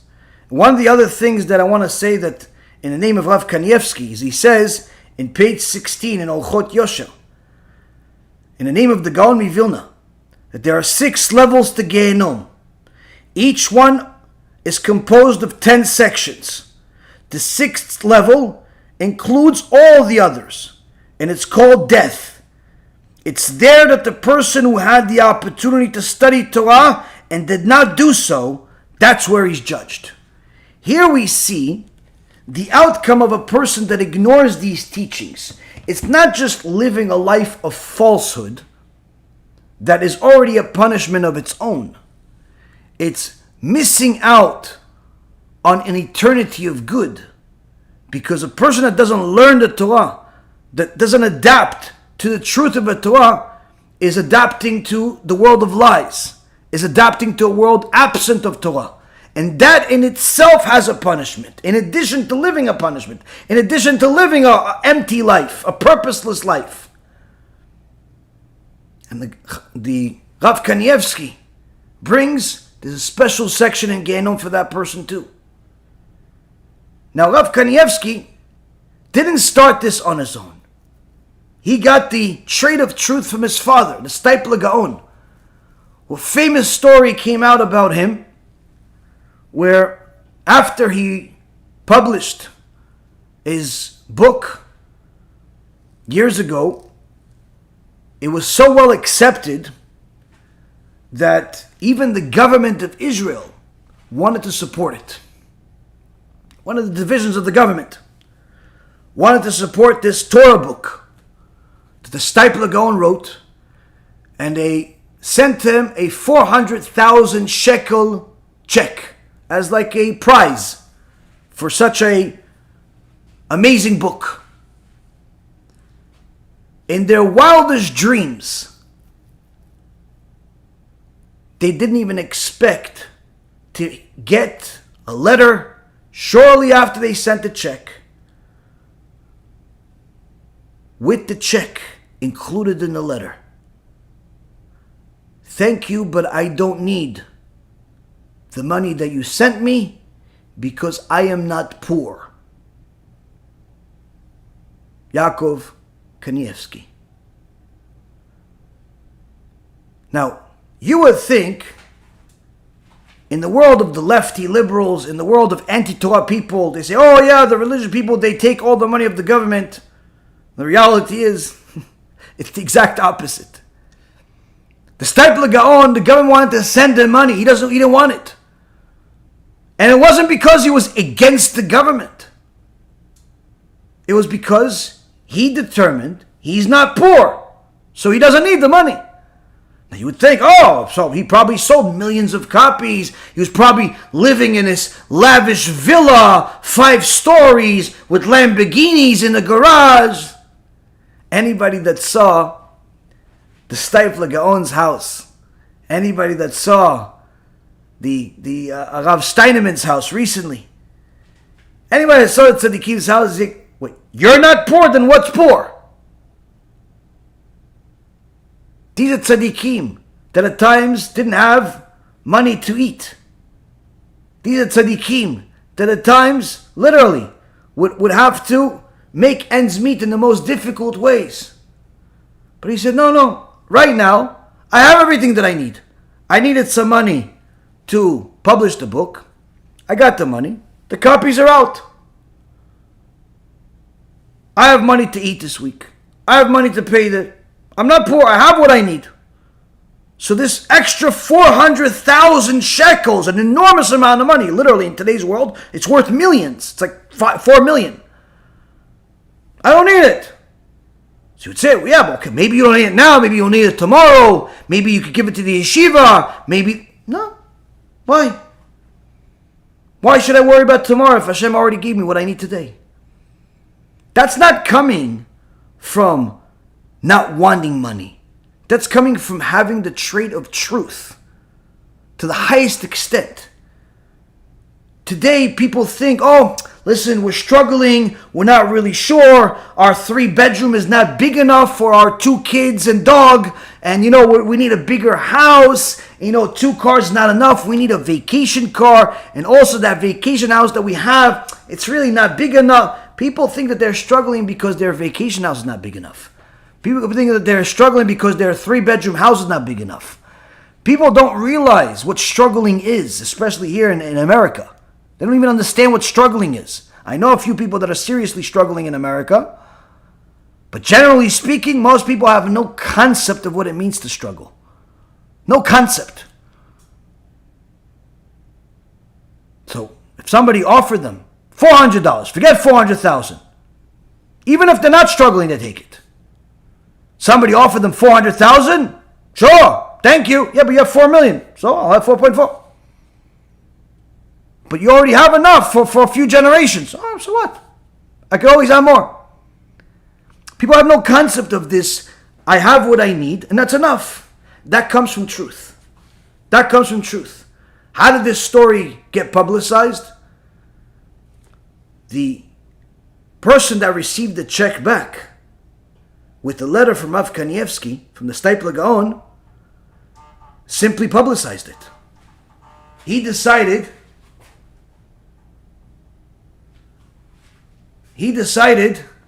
to keep a copy of this check, to keep a copy of this letter, and years later, to sell it in an auction. And it came out at an auction. You have a picture of the check. We'll put it on the screen tomorrow, BeEzrat Hashem. A picture of the letter of Kanievsky, the Steipler Gaon, the father of Rav Chaim Kanievsky. Writes a letter, literally, 1.5 lines. Thank you, but here's the check. Why? I'm not poor. I'm not poor. That comes from the midah b'met. That's the trait of truth. Now, one of the teachers that the Steipler Gaon had that helped him get this trait of truth and expand upon it was the Saba Minavardok. The Saba Minavardok knew nothing else but the truth. His teacher was the Rabbi Yisrael Misalant. Rabbi Yisrael Misalant saw different aspects of the world from holy eyes. When he moved to Salant, he was a young man, dedicated in Torah already as a teenager. He was already giving shiur Torah. He was known as a Gaon in all issues of the Torah already when he was 13, 14 years old, giving shiurim to the elders. And one day, he noticed that there's one of these older men in the Kehillah. It's very unique. very unique person. And he saw he's very careful with mitzvot.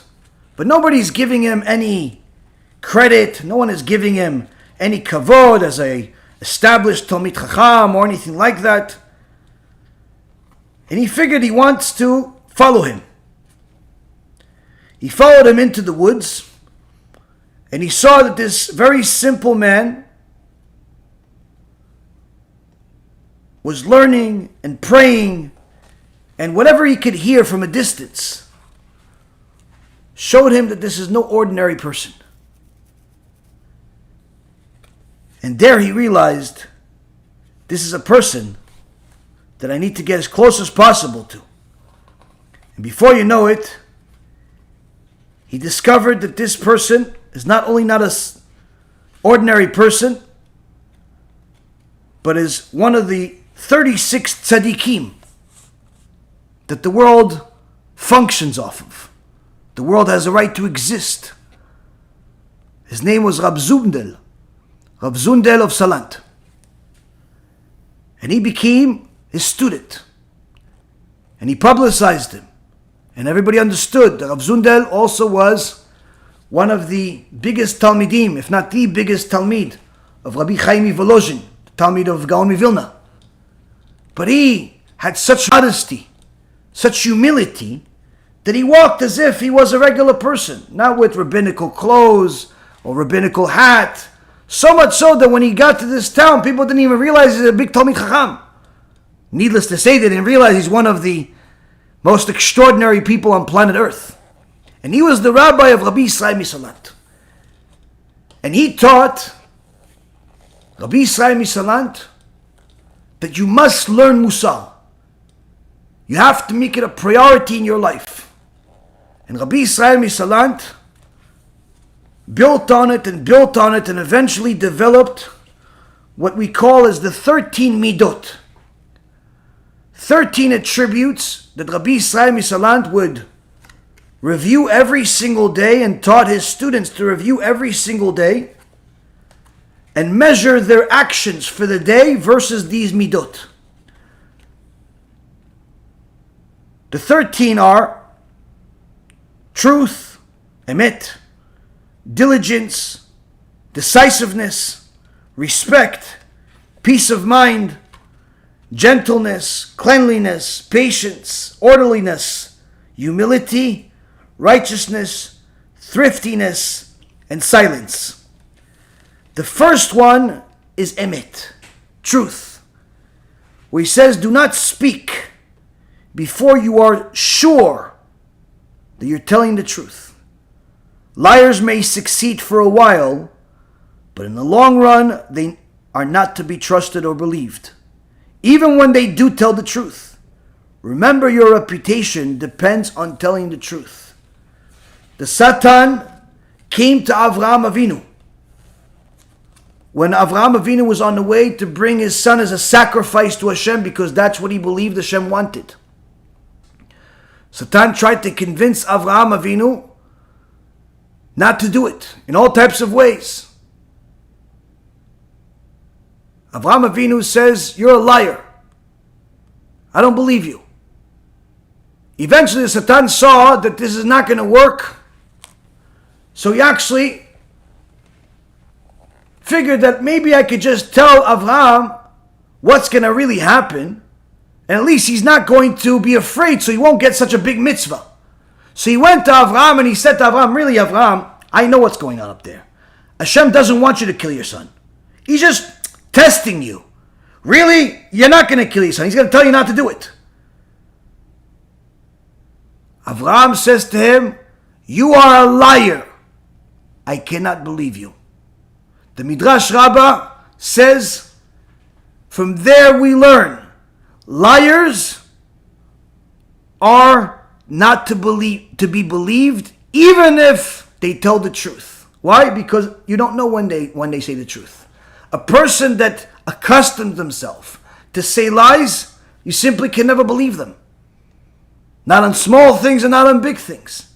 Rabbi Yisrael Misalant will test this to himself and all of his students on a daily basis, so much so that he would tell them, don't speak until you know that what you're saying is true before you say it. Before you say it, think about it.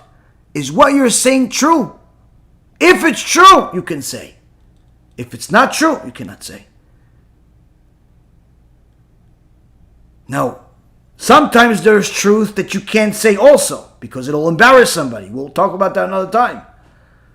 But here Rabbi Yisrael Misalan says this is the 13 attributes that a person has to check and test himself with every single day. We'll go over the others at another time.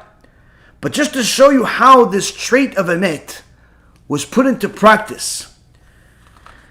Years after Rabbi Yisrael Misalant already left Salant, he became a traveling rabbi. He went from city to city, doing kiruv, helping build communities. He went literally all over the place.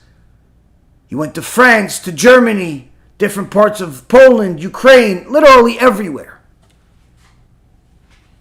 He would leave his family for sometimes years at a time, just to go to another community, help them strengthen themselves in their Judaism, help them build a mikveh, help them build a bet midrash to learn Torah, help them learn Mussar. After the job was done, leave the community, go somewhere else, start all over again. Not for money, not for kavod, but simply to save lives. Years after he left Salant, the first place he built, place he was known after, he came back to visit.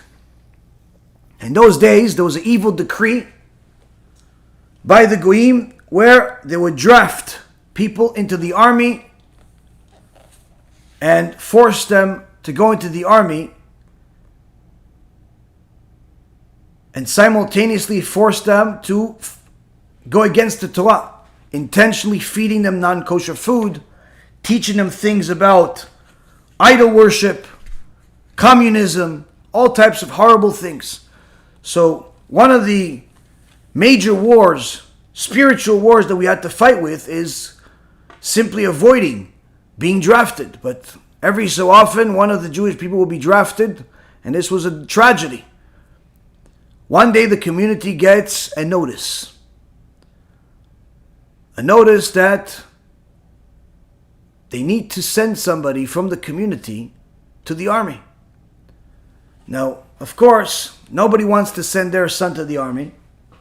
So the leaders are trying to figure out who can we put this on.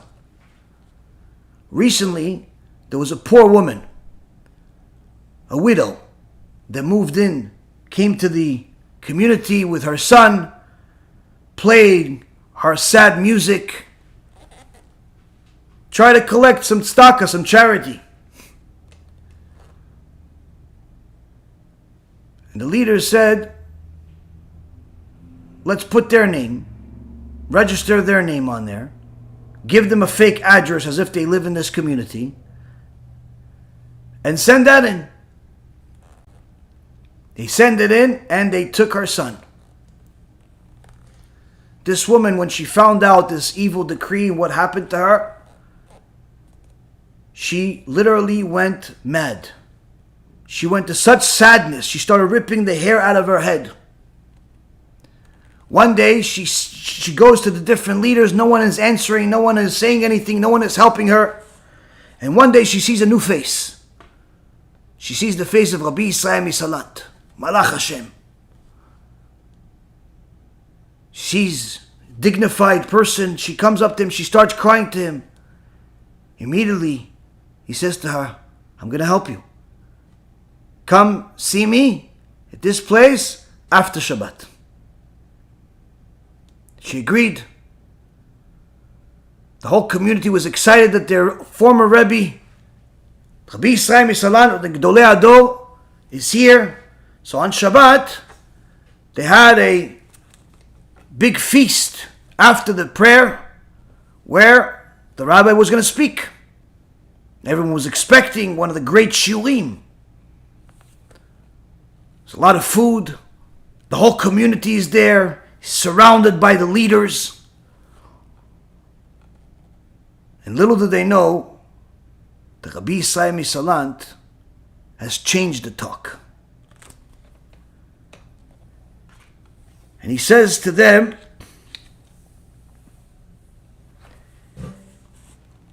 this place is forbidden to be prayed in, since it has so many criminals in it. Now, unlike today, somebody says the truth, people sit quiet. Today, it's not so much. But Rabbi Yisrael Misalant says, as everybody's silent, he started criticizing the leaders of Salant. Criminals kidnapped an orphaned boy and put him in the army. And he started yelling at them and shouting at the people, "You're murderers! You're kidnappers!" Then he looks at one of the leaders that he knew for a long time. "And you, Reb Chaim," he cried, "you consider yourself a real tzaddik? You take so much pride in your strict observance of Shabbos. How dare you violate the Torah's law against kidnapping, which is punishable by death? And you, Reb Mendel," he shouted, "you're so careful in observing mitzvot, but you don't seem to worry about turning over a Jewish child, an orphan, to shmad, to conversion. And you, Reb Yaakov," he screamed, "you always buy the most beautiful etrog in town because you're so religious. How can you violate the law forbidding the oppression of a widow and an orphan?" And he just kept rebuking every single one of the leaders, one by one. They were so shocked and scared, they simply didn't make a peep in response. And then he finally finished the speech by saying, "I cannot stay among such criminals." And he got out of the place. The whole town found out about this. All of the regular people, not the leaders, say, "Yeah, it's true. The rabbi's right. Jews should never be guilty of kidnapping, especially an orphan." Even the leaders realized what they did was wrong, and that they made a great sin, and decided to return the orphan to his mother. But they were so ashamed of Rabbi Yisrael Misalant that they didn't have the courage to go tell him about their decision, their good decision finally. So they sent one of his Talmidim, Rabbi Eliyahu of Kaltinga, to go find Rabbi Yisrael and tell him. He couldn't find him. He was nowhere to be found. He left town. Eventually found him outside of town, sitting on a rock, talking to himself and crying, "Woe unto me that my people should be guilty of such terrible sins. Woe unto me that it happened in my own town of Salant." His Talmid Rabbi Eliyahu came to him and told him about how they changed themselves, they changed their ways, they returned the orphan to his mother. And Rabbi Yisrael Misalant agreed to come back. And years later, when this evil draft law was repealed, Rabbi Yisrael Misalant came back and gave them a bracha of thanksgiving and said that this day should be like a holiday. This was written in a book by Rabbi Zalman Uri, Talmid Chacham, one of the pioneers of American Judaism, one of the Talmidim of Rabbi Aaron Kotler, Talmid Chacham, Baal Mussar. And he has extraordinary stories about Rabbi Yisrael Misalant there. It's published multiple times. But here we see that these community leaders were religious Jews. They weren't thieves, murderers, con artists. These were religious people.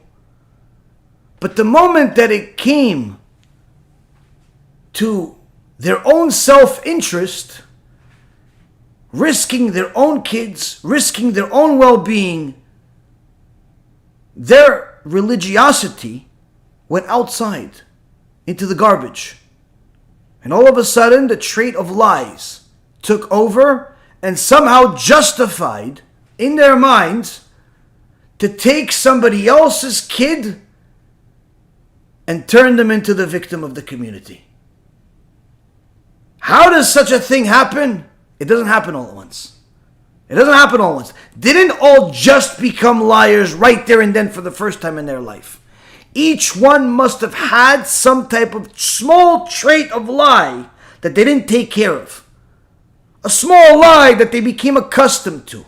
Whether it's lying to their wife that they're going to be on time, or lying to their kid that they're going to buy them a present, or lying to their custom, whatever it is, small thing. I'm not talking about these people who are criminals their whole lives. Obviously, there was something special if they were Talmidim of Rabbi Salam to a certain extent at least.